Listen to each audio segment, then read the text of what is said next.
Hey friends, are you ready for a super cool science adventure?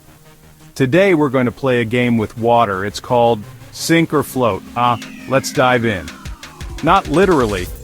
Okay, imagine you have a big bowl of water. You drop something in, like a rubber duck. What do you think happens? It floats But if you drop a coin in the water, it sinks.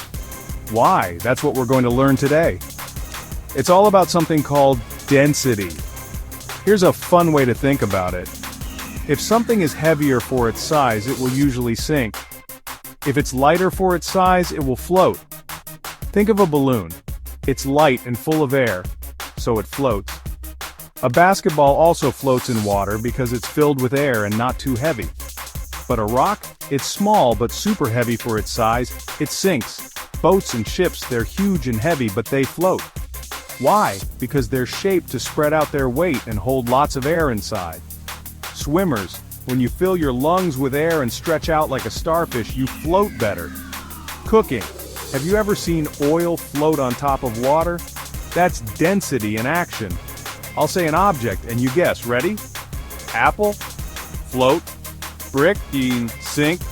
Sponge? Float. But wait, when it soaks up water, it can start to sink. Try it at home with a bowl of water and some safe objects. Ask a grown-up first. Learning about sink or float helps us understand how things work in real life. Engineers use this to design boats and submarines. Lifeguards use it to understand how bodies float. We use it every day without even knowing, like when we check if a lemon is still fresh by seeing if it floats. And guess what? Studying science like this helps you ask questions, make guesses, and discover answers, just like a real scientist. So the next time you see something in water, ask yourself, will it sink or float, and why? You're now a mini expert in water science. Keep wondering, keep asking, and keep exploring the world around you. Don't forget to like, share, and subscribe to School Subjects Online for more fun science videos.